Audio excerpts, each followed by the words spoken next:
Good morning friends. आज हम अध्ययन करेंगे रॉक्स के बारे में कि रॉक्स क्या हैं, कितने प्रकार के होते हैं और इनकी क्या क्या विशेषताएं हैं। तो आइए शुरू करते हैं। रॉक अर्थात चट्टान।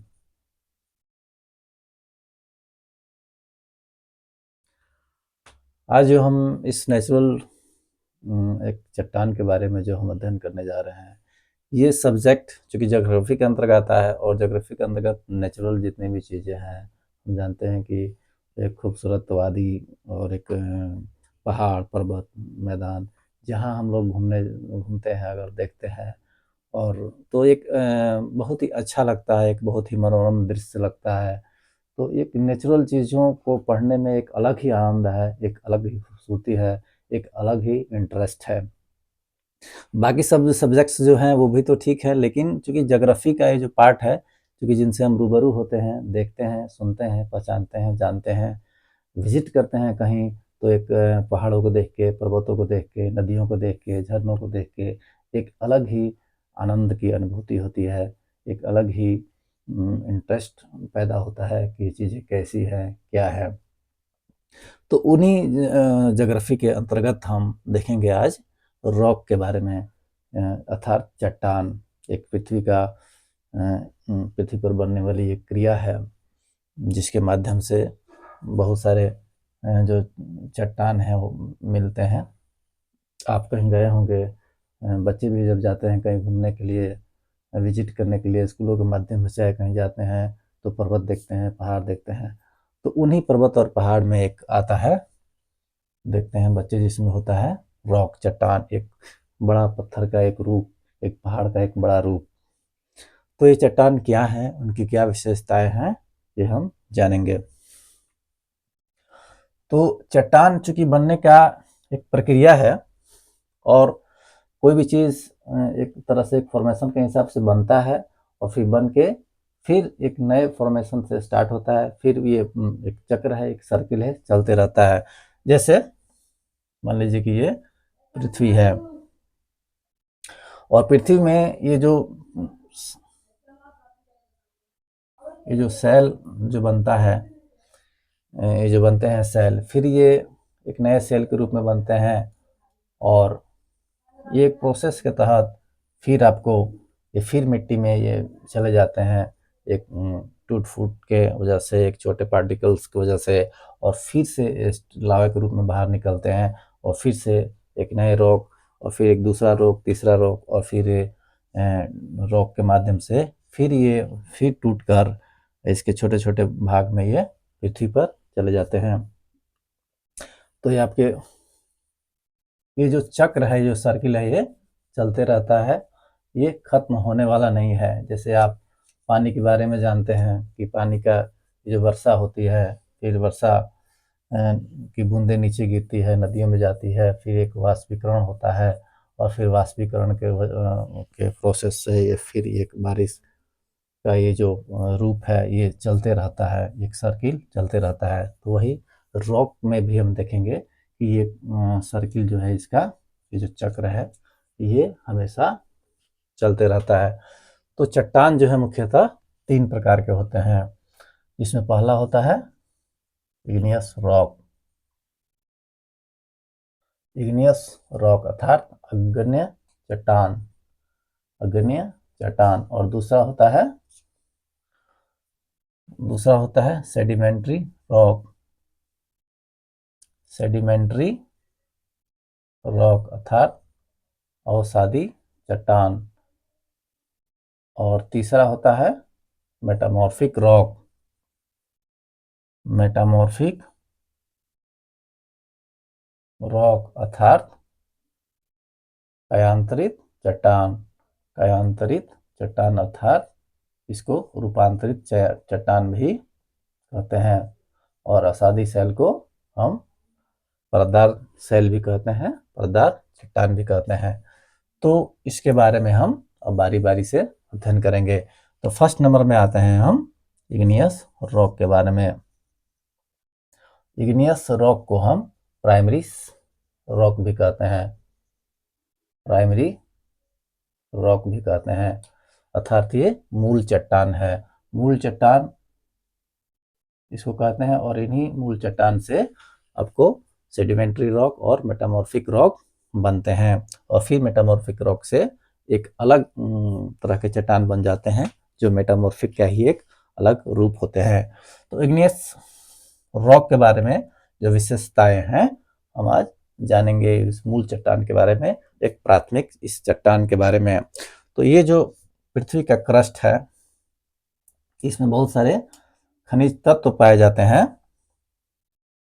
जैसे सबसे ज्यादा ऑक्सीजन पाया जाता है O2 और उसके बाद O2 की जो मात्रा है वो 46% है और उसके बाद पाया जाता है वो है सिलिकॉन और सिलिकॉन 27% है और उसके बाद थर्ड नंबर में आता है वो है एल्यूमिनियम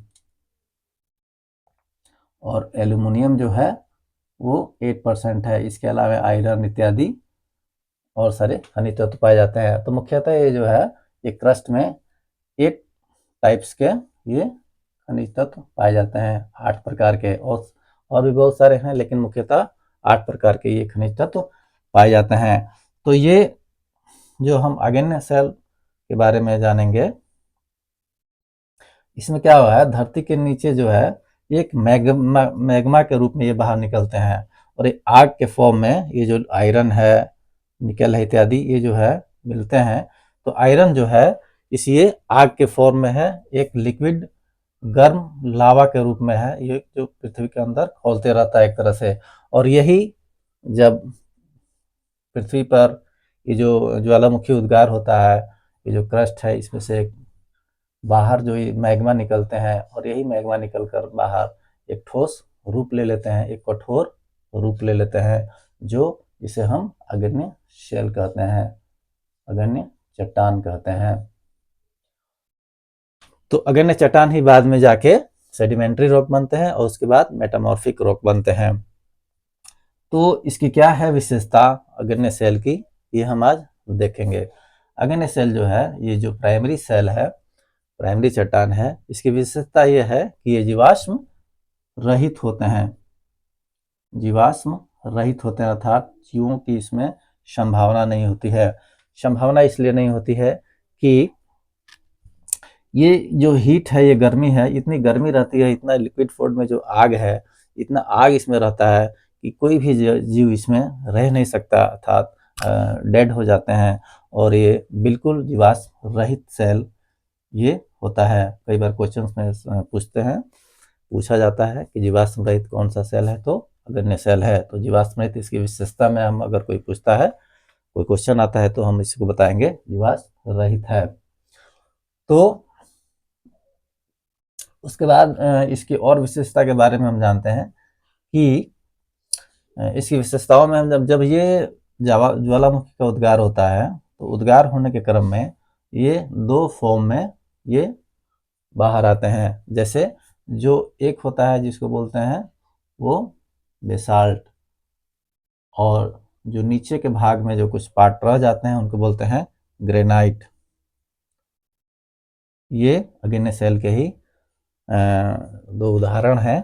और ग्रेनाइट में भी एक जो बड़े आकार में जो धरती के नीचे क्रस्ट के नीचे जो बन जाते हैं, उसमें भी 3 तरह के आपको देखने को मिलते हैं, 3 तरह के रूप, जिसमें एक तरार नुमा जो चट्टान है उसको हम डाइक कहते हैं और इसको जो है एक बड़े आकार नुमा जो सेल ये है इसको हम बैकोलिथ कहते हैं, बैकोलिथ।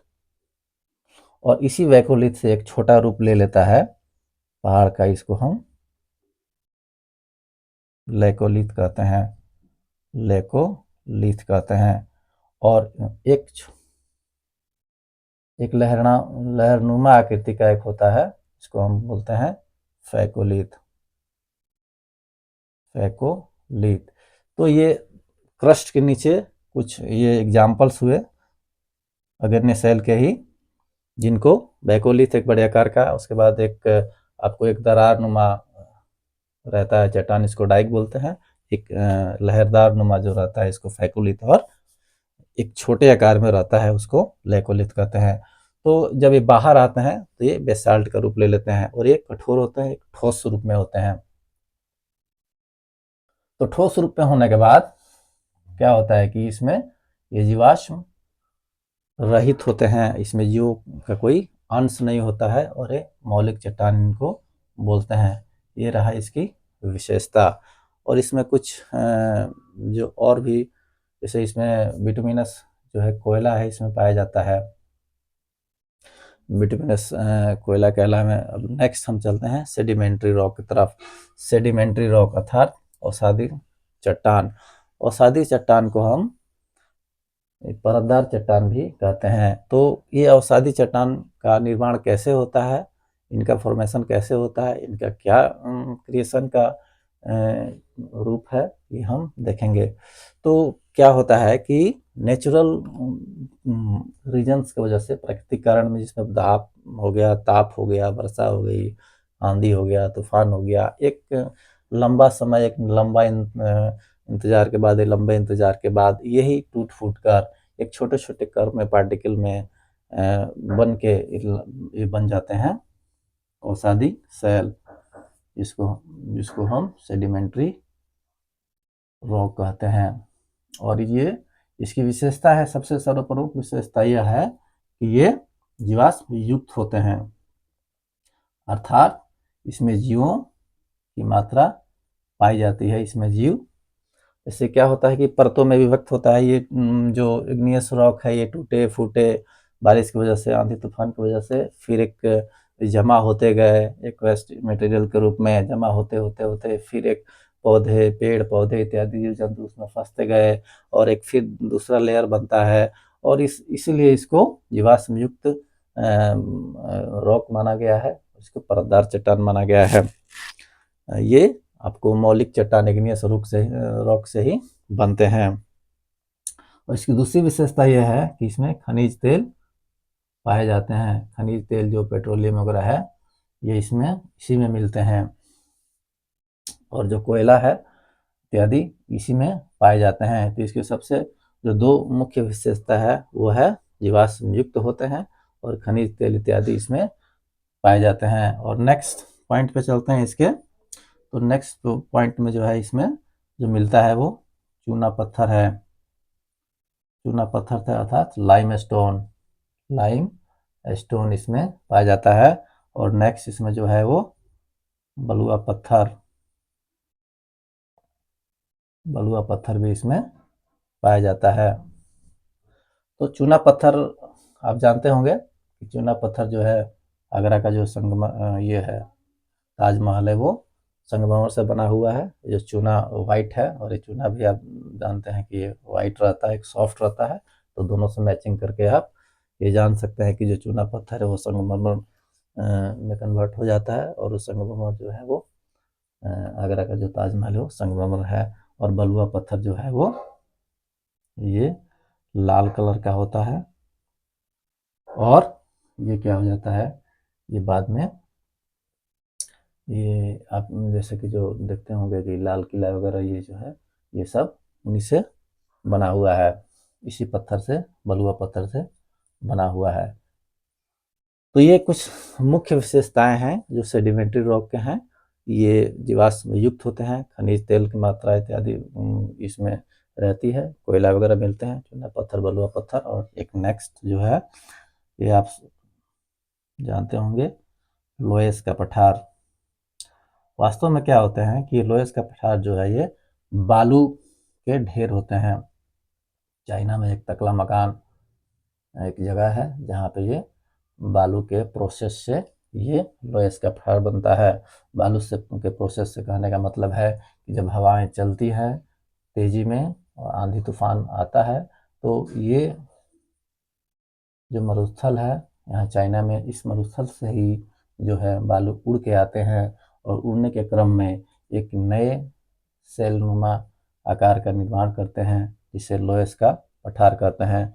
तो ये कुछ विशेषताएं हुई सेडिमेंट्री रॉक की अर्थात अवसादी रॉक की। अब नेक्स्ट जो सबसे लास्ट है वो है रूपांतरित अर्थात मेटामॉर्फिक रॉक।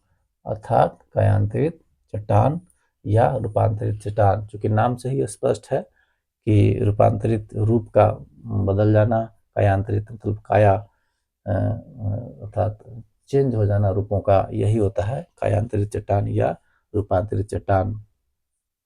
तो रूपांतरित चट्टान में क्या होता है कि कई बार अग्न्य चट्टान जो है या अवसादी चट्टान है, ये एक नए रूप में बदल जाते हैं। कई बार अग्न्य चट्टान से डायरेक्ट ये आपको मेटामॉर्फिक रॉक बन जाता है, उसके बाद अवसादी चट्टान से मेटामॉर्फिक रॉक बन जाता है, या फिर डायरेक्ट मेटामॉर्फिक रॉक से मेटामॉर्फिक रॉक अर्थात कायांतरित चट्टान से कायांतरित चट्टान बन जाता है। तो यही होता है, चूंकि ये मूल रूप है, मूल रूप से आए अवसादी चट्टान पर, ये टूट फूट की प्रक्रिया से ये अवसादी चट्टान बने और फिर अवसादी चट्टान से कायांतरित चट्टान बनते हैं। ये इसमें भी प्रोसेस होता है बारिश का, आंधी का, तूफान का इत्यादि बहुत सारे प्राकृतिक कारण है, जिस वजह से अवसादी चट्टान जो फिर एक नए रूप में बदल जाते हैं, जिसको कायांतरित चट्टान कहते हैं। और कायांतरित चट्टान भी कभी कभी क्या होता है कि डायरेक्ट कायांतरित चट्टान में अगर कोई चट्टान बनता है तो फिर चट्टान बनने के बाद एक नए रूप का निर्माण कर लेता है, अर्थात कायांतरित चट्टान से भी एक अलग कायांतरित चट्टान हो जाता है।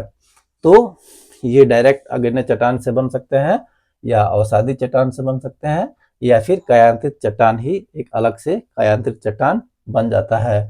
तो इसके कुछ एग्जाम्पल्स यहाँ दिए हुए हैं दोस्तों।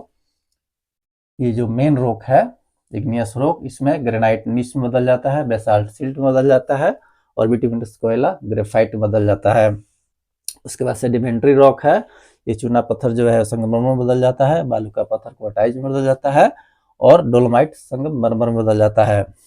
इसके बाद है मेटामॉर्फिक रॉक, इसमें जो कायांतरित सेल है इसमें स्लेट फाइलाइट में बदल जाता है और फाइलाइट सिस्ट में बदल जाता है।